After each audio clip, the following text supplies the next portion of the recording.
शादी के बाद महिला सिपाही ने मांगा पत्नी का दर्जा तो महिला सिपाही को मिली मौत। नमस्कार, स्वागत है आपका भारत न्यूज 24x7 देश की आवाज में और मैं हूं आपके साथ शालिनी। आइए बढ़ते हैं आज की बड़ी खबर की ओर। बाराबंकी जनपद के थाना बसोली क्षेत्र के बिंदौरा हाईवे के पास खेत से महिला सिपाही विमलेश पाल की हत्या कर फेंके गए शव को पुलिस ने बरामद कर 24 घंटे के अंदर हत्या का खुलासा कर दिया। बाराबंकी के एसपी अर्पित विजय वर्गीय ने बताया कि 2024 में महिला सिपाही विमलेश पाल ने सिपाही इंद्रेश मौर्य के ऊपर दुष्कर्म का मुकदमा दर्ज कराया था। सिपाही इंद्रेश ने मुकदमे से बचने के लिए महिला आरक्षी से आर्य समाज मंदिर में शादी कर उसे पत्नी के रूप में स्वीकार कर लिया था, जिसके बाद विमलेश ने उससे मुकदमे में सुलह समझौता कर मामले को खत्म कर दिया था। कुछ दिनों बाद महिला आरक्षी के नाम से इंद्रेश ने लोन लेकर पैसे खर्च कर दिया था। इस बात को लेकर भी दोनों के बीच झगड़ा हुआ करता था। मृतक महिला आरक्षी विमलेश पाल आरोपी सिपाही इंद्रेश मौर्य से पति का दर्जा मांगकर उसके साथ रहने के लिए बार बार दबाव बना रही थी, लेकिन इंद्रेश ने महिला आरक्षी को अपने साथ रखने से मना कर दिया था। इसी के बाद सिपाही इंद्रेश मौर्य ने महिला सिपाही से पीछा छुड़ाने के लिए हत्या की योजना बनाई थी। बीते 27 जुलाई को मिलने के बहाने इंद्रेश ने बुलाकर उसको लोहे की रॉड से सिर पर हमला कर मौत के घाट उतार दिया। महिला सिपाही के शव को हाईवे के किनारे झाड़ियों में फेंककर फरार हो गया था। महिला अधीक्षक अर्पित विजय वर्गीय ने घटना का खुलासा करते हुए कहा कि भयारा मोड़ के पास से आरोपी सिपाही को गिरफ्तार कर उसके कब्जे से घटना में प्रयुक्त कार व लोहे की रॉड बरामद कर जेल भेज दिया गया है।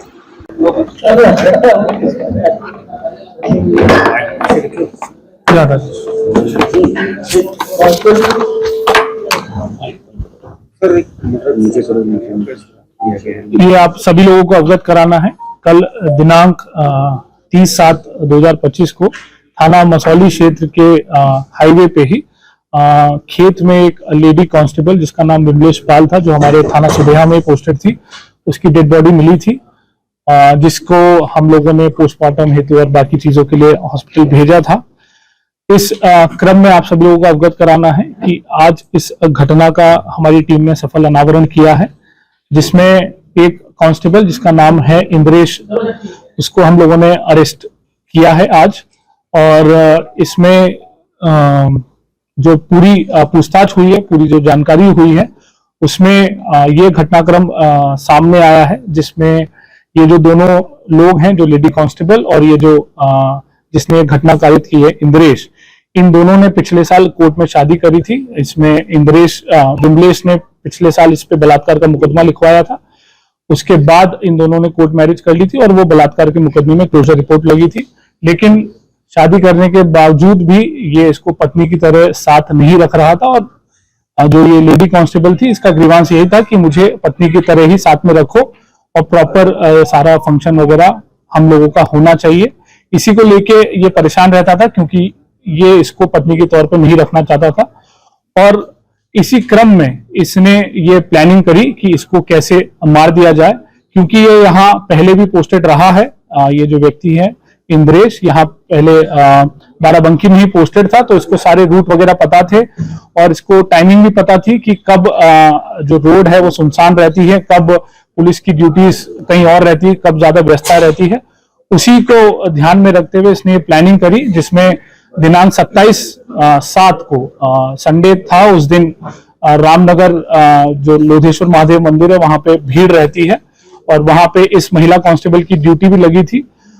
तो इसने पता कर लिया कि वो उसकी ड्यूटी कब लगी है और वो कब जाएगी। उसी का फायदा उठाते हुए ये लखनऊ से अपनी वैगनार गाड़ी से यहाँ आया।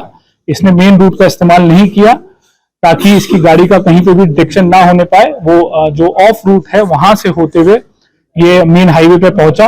जब ये महिला वहां पे जा रही थी, इसको रास्ते में रोका, इसको बातचीत करने के बहाने से वहां पे रोका, 10-15 मिनट इनसे बातचीत करी और फिर वहां खेत में जब जो ये लेडी कांस्टेबल है, इनको टॉयलेट के लिए जाना था, तो ये जैसे ही खेत में नीचे उतरी, ये पीछे से उसको धक्का देके उनका गला दबा दिया, जिससे वो अधमरी स्थिति में हो गई। और फिर अपने कार के जो पाने से इस महिला के सर पे 3-4 वार किए, जिससे उसकी वहीं पे मृत्यु हो गई। वहां से फिर ये अपने दूसरे रास्ते से फतेहपुर होते हुए ये वापस लखनऊ भाग गया। और इसमें इस व्यक्ति पे किसी को भी शक ना हो, इसके लिए इसने लगातार उस रात के बाद से इस महिला के फोन पे वो लगातार मैसेज करता रहा ताकि वो अलीबाई क्रिएट कर सके कि मुझे भी नहीं पता है कि मेरी पत्नी कहाँ है और मैं खुद उसको लगातार फोन कर रहा हूं। पर इसमें हम लोगों ने सारे साक्ष्य संकलन किए, जिसमें तमाम सीसीटीवी फुटेज और बीटीएस और सर्विलांस का इस्तेमाल करते हुए हम लोगों ने ये चीज और एविडेंसेस निकाले हैं, जिसमें ये व्यक्ति लखनऊ से बाकायदा अपनी वैगनार गाड़ी से यहाँ आया। करीब हमारे पास 5 फुटेजेस भी मिली हैं जहां बीच में ये जाता हुआ दिख रहा है, और फिर घटना कारित करने के बाद भी हमें सीसीटीवी फुटेज मिली है। इसके अलावा जो इन लोगों की आपस में उस घटना वाले दिन की जो बातचीत है उससे भी काफी हमें क्लू मिले हैं, जिसमें इसने शाम को 7 बजे इस महिला से बात करके उसकी लोकेशन ली और फिर अपनी प्लानिंग उस हिसाब से की। तो ये चीजें मोटी मोटी निकल के आई है, और इसमें हमने जो घटना में प्रयोगकार है वो बरामद की है। जो उसने पाना यूज किया था वो बरामद किया है, और मृतका का जो बाकी जो पहचान पत्र इसके पास थे वो भी हम लोगों ने इससे बरामद किए हैं। तो ये जो घटना है इसमें हमारी सर्विलांस, एसओजी और थाने की टीम ने काफी मेहनत करके काफी चीजों पे एक साथ काम करते हुए 24 घंटे के अंदर अंदर ये घटना का सफल अनावरण किया।